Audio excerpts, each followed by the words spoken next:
তোমরা যারা ২০২৫ সালের উচ্চ মাধ্যমিকের পরীক্ষার্থীরা আছো, আজকের এই ক্লাসটি তোমাদের জন্য খুবই গুরুত্বপূর্ণ হতে চলেছে। আজকের এই ক্লাসে আমি তোমাদের অর্থাৎ উচ্চ মাধ্যমিক ২০২৫ সালের ফাইনাল পরীক্ষার ইতিহাসের সম্পূর্ণ বড় প্রশ্নের লাস্ট মিনিট সাজেশন নিয়ে আলোচনা করব। তোমাদের আজ আমি অধ্যায় ভিত্তিকভাবে ৮ মার্কের কিছু বড় প্রশ্ন বলবো, যেগুলি ২০২৫ সালের উচ্চ মাধ্যমিক পরীক্ষার জন্য সবথেকে বেশি গুরুত্বপূর্ণ। তোমরা খাতা পেন নিয়ে বসো, এই প্রশ্নগুলো অধ্যায় ভিত্তিকভাবে লিখে নাও অথবা বইতে দাগিয়ে নাও। এই প্রশ্নগুলি তোমরা যদি পরীক্ষার আগে করে যাও, এখান থেকে কিন্তু একদম ১০০% কমন পাবে। আর যাদের প্রস্তুতি একদম ঠিকঠাক হয়নি, তাদের জন্য কিছু টিপস থাকবে, তো অবশ্যই সম্পূর্ণ ক্লাসটা করো। আর ইতিহাসের যে নোটস, কিছু বড় প্রশ্নের গুরুত্বপূর্ণ বড় প্রশ্নের নোটস কিন্তু আমি অলরেডি আপলোড করে দিয়েছি এবং বাকিগুলোরও কিন্তু করে দেবো একই সাথে। তাছাড়া এমসিকিউর জন্য ২ টো ক্লাস নিয়ে আসবো, একটা এমসিকিউ একটা এসিকিউ, ২ টো ক্লাস দিয়ে দেবো। সেগুলো যদি তোমরা একটু ফলো করো তাহলে কিন্তু অবশ্যই পরীক্ষায় লাভবান হবে। কারণ এমসিকিউ এসিকিউর ক্ষেত্রে কিন্তু তেমনভাবে সাজেশন দেওয়া যায় না যে কিছু প্রশ্ন দিয়ে আমি বলতে পারি না যে এখান থেকে 100% কমন আসবে। বড় প্রশ্নের ক্ষেত্রে বলা গেলেও এমসিকিউর ক্ষেত্রে কিন্তু সেটা বলাটা অনেকটাই কঠিন। সেক্ষেত্রে তোমরা একটু টেক্সট বইটা ভালো করে পড়ো এমসিকিউর ক্ষেত্রে। আর আজকে তোমরা বড় প্রশ্নের যে প্রশ্নগুলো দিচ্ছি সেগুলো দাগিয়ে নাও। আর এই প্রশ্নগুলো কিন্তু পরীক্ষার আগে অবশ্যই, যাদের হয়ে গেছে তারা রিভিশন দাও, যাদের হয়নি তারা কিন্তু পরীক্ষার আগে এগুলো করে নাও। তো বেশি কথা বাড়াচ্ছি না, তোমাদের সামনের পরীক্ষা, আমি কিন্তু সাজেশনটা সম্পূর্ণ দিয়ে দিচ্ছি, তো দেখে নাও। তো চলে আসছি প্রথম অধ্যায়। প্রথম অধ্যায় থেকে তোমাদের ২ টো প্রশ্ন বলবো। এই ২ টো প্রশ্ন কিন্তু এই বছর অর্থাৎ ২০২৫-এর উচ্চ মাধ্যমিক পরীক্ষায় আসা প্রায় নিশ্চিত। ২ টো প্রশ্ন কি? প্রথম প্রশ্ন, মিথ ও লিজেন্ড বলতে কি বোঝো এবং অতীত বিষয়ে মানুষের ধারণাকে এরা কিভাবে রূপদান করে? খুব গুরুত্বপূর্ণ এই বছরের জন্য, এটা কিন্তু আসার সম্ভাবনা অনেকটাই বেশি। ২ নম্বর যেটা করবে, পেশাদারি বা পেশাগত ইতিহাস বলতে কি বোঝায় এবং অপেশাদারি ইতিহাসের সাথে পেশাদারি ইতিহাসের পার্থক্য কি? এই ২ টো প্রশ্ন যারা পিছিয়ে পড়া পরীক্ষার্থীরা আছো একদম ভালো করে নাও। এই দুটোর মধ্যে কিন্তু একটা আসার সম্ভাবনা এই বছর প্রচুর। তো এই ২ টো প্রশ্ন কিন্তু বাদ দেবে না। প্রথম অধ্যায় থেকে এই ২ টো প্রশ্ন ভালো করে করো। হয়ে গেল। যাদের পরীক্ষা, যাদের সিলেবাসে ভালো কমপ্লিট হয়ে গেছে বা যাদের রিভিশন চলছে, তারা কিন্তু এই ২ টো প্রশ্ন একটু দেখে রাখবে। আধুনিক ইতিহাস লেখন পদ্ধতি এবং জাদুঘরটা কিন্তু একটু দেখে রাখবে। এই ২ টো প্রশ্ন একটু দেখে রাখবে। যাদের হয়নি, একদম পিছিয়ে পড়া পরীক্ষার্থী, তাদের বলব জাস্ট ওই ২ টো প্রশ্ন করো।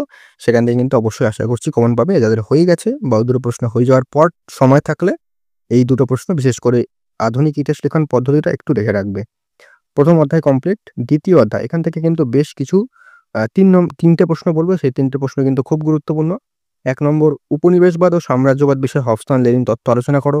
খুব গুরুত্বপূর্ণ, এই নোটস চ্যানেলে পেয়ে যাবে। এটা কিন্তু খুব গুরুত্বপূর্ণ। ২ নম্বর, উপনিবেশবাদ কি? একই সাথে সাম্রাজ্যবাদের সাথে উপনিবেশবাদের সম্পর্ক কি? খুব গুরুত্বপূর্ণ। ৩ নম্বর, সাম্রাজ্যবাদ বলতে কি বোঝো? একই সাথে সাম্রাজ্যবাদ উদ্ভবের কারণগুলি আলোচনা করো। এটাও কিন্তু চ্যানেলে তোমরা পেয়ে যাবে এই নোটসটা। তো এখান থেকে ৩টে মাত্র প্রশ্ন বললাম, তো ৩টে প্রশ্ন ভালো করে নাও। এখান থেকে ৩টে প্রশ্ন করলে আশা করছি পরীক্ষায় অবশ্যই কমন পাবে। তারপরে চলে আসি পরবর্তী অধ্যায়। এটা হচ্ছে তৃতীয় অধ্যায়। এখান থেকে কিন্তু বেশ কিছু প্রশ্ন বলবো। এখান থেকে কয়েকটা প্রশ্ন একটু বেশি করতে হবে। প্রথম প্রশ্ন যেটা করবে, ব্রিটিশ ইস্ট ইন্ডিয়া কোম্পানির আমলে ভারতের ভূমি রাজস্ব অবস্থার সংক্ষিপ্ত পরিচয় দাও। এটা ভালোই গুরুত্বপূর্ণ, তো এটাও কিন্তু বাদ দেবে না, ভালো করে করো।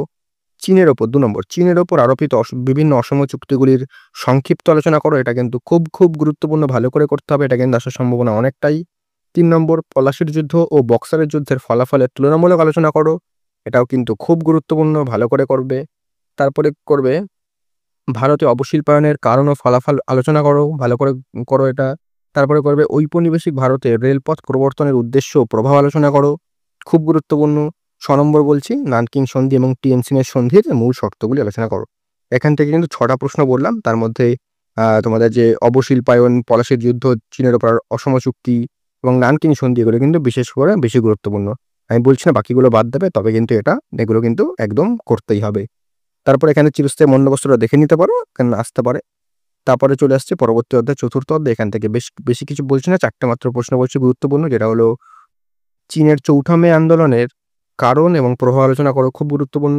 এটা কিন্তু সবথেকে বেশি গুরুত্বপূর্ণ এই বছরের জন্য, যেটা কি ভারতের সমাজ সংস্কারক হিসেবে রাজা রামমোহন রায়ের অবদান সম্পর্কে আলোচনা করো। খুব গুরুত্বপূর্ণ। এখান থেকে ব্রিটিশ শাসনকালে আদিবাসী ও দলিত সম্প্রদায়ের বিবরণ এবং আলীগড় আন্দোলনটা একটু দেখে রাখবে। আর বাংলা নবজাগরণের প্রকৃতিটাও একটু দেখে রাখবে। ঠিক আছে? এখান থেকে এই কটা প্রশ্ন করো, আশা করছি কিন্তু এখান থেকে অবশ্যই কমন পাবে। পঞ্চম অধ্যায়, ১ নম্বর, রাওলাট আইনের উদ্দেশ্য কী ছিল এবং গান্ধীজি কেন এই আইনের বিরোধিতা করেছিলেন? এটা কিন্তু এই অধ্যায় থেকে সবথেকে বেশি গুরুত্বপূর্ণ প্রশ্ন। ২ নম্বর, মন্টেগু চেমস্ফোর্ড সংস্কার আইনের, যেটা ১৯১৯ সালে হয়েছিল, তার সমালোচনামূলক আলোচনা করো। এটাও গুরুত্বপূর্ণ। জালিয়ানওয়ালাবাগের হত্যাকাণ্ড দেখে রাখবে এবং এই ঘটনার গুরুত্ব দেখে রাখবে। লখনৌ চুক্তির সূত্র এবং শর্ত এবং গুরুত্ব আলোচনা করো, এটা একটু দেখে রাখবে। তারপরে হচ্ছে এখান থেকে দুটো প্রশ্ন একটু বলবো একটু দেখতে। কোন পরিস্থিতিতে মিলের ষড়যন্ত্র মামলা শুরু হয়েছিল এবং এর ফলাফল কি? বাংলার মন্বন্তরটা একটু দেখে রাখবে। মলিমেন্ট আইনটাও দেখে রাখবে, যদি হয়ে যাওয়ার পর এগুলো কিন্তু দেখে রাখতে পারো। বাকি কিন্তু রাওলাট আইন, মন্টেগু চেমস্ফোর্ড, জালিয়ানওয়ালাবাগ এগুলো কিন্তু বিশেষ করে বেশি গুরুত্বপূর্ণ, এগুলো কিন্তু একটু বেশি করে জোর দিয়ে করতে হবে। ষষ্ঠ অধ্যায়, এখান থেকে প্রথম প্রশ্নটা কিন্তু খুব গুরুত্বপূর্ণ, মোস্ট ইম্পর্টেন্ট প্রশ্ন এটা কিন্তু এই অধ্যায় থেকে। ভারত ছাড়ো আন্দোলনের ঐতিহাসিক তাৎপর্য ব্যাখ্যা করো।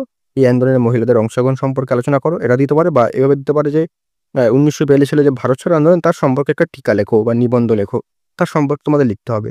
2 নম্বরটা কিন্তু খুব গুরুত্বপূর্ণ, এটা কিন্তু একদম বাদ দেবে না। ভারতবর্ষের স্বাধীনতা সংগ্রামে সুভাষচন্দ্র বসুর অবদান পর্যালোচনা করো, খুব গুরুত্বপূর্ণ।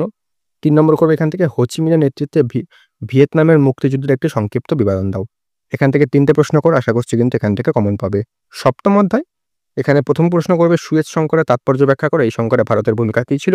খুব গুরুত্বপূর্ণ, কোরিয়ার যুদ্ধটা দেখে রাখবে। এখান থেকে করবে জোট নিরপেক্ষ নীতি কী ছিল এবং জোট নিরপেক্ষ আন্দোলনের উদ্দেশ্য আলোচনা করো, দেখে রাখবে। এটা কিন্তু গুরুত্বপূর্ণ, খুবই গুরুত্বপূর্ণ এই দুটো। প্রথমটা তৃতীয়টা কিন্তু খুব গুরুত্বপূর্ণ। তাছাড়া ট্রুম্যান নীতি, মার্শাল পরিকল্পনা এবং ঠান্ডা লড়াইতে কিন্তু এই অধ্যায় থেকে দেখে রাখতে পারো। অষ্টম অধ্যায়, 1 নম্বর স্বাধীন বাংলাদেশের উত্থান ও শেখ মুজিবুর রহমানের ভূমিকা আলোচনা করো। অথবা কিন্তু বাংলাদেশ থেকে এই প্রশ্নটা দিতে পারে যে বাংলাদেশের মুক্তিযুদ্ধের পরিচয় দাও এবং এই যুদ্ধে ভারতের ভূমিকা কী ছিল। এই প্রশ্নটা কিন্তু এই প্রশ্নটা কিন্তু খুব গুরুত্বপূর্ণ এবছর, এখান থেকে আসতে পারে। 2 নম্বর, স্বাধীন ভারতের প্রথম 3টি পঞ্চবার্ষিকী পরিকল্পনার লক্ষ্য গুরুত্ব আলোচনা করো, খুব গুরুত্বপূর্ণ, এটা ভালো করে করো। 3 নম্বর, উপনিবেশিকরণ বলতে কী বোঝো এবং এর সামাজিক, রাজনৈতিক ও অর্থনৈতিক তাৎপর্য ব্যাখ্যা করো। এই ছিল তোমাদের সম্পূর্ণ ইতিহাসের অধ্যায়ভিত্তিক 8 মার্কের প্রশ্নের সাজেশন। আমি ক্লাসটা বেশি বড় করালাম না, যাতে তোমাদের সামনেই পরীক্ষা। আর তোমাদের রাষ্ট্রবিজ্ঞানের সাজেশন অলরেডি দিয়ে দিয়েছি, সেটা দেখে আসতে পারো, তার লিঙ্ক ডেসক্রিপশনে পেয়ে যাবে।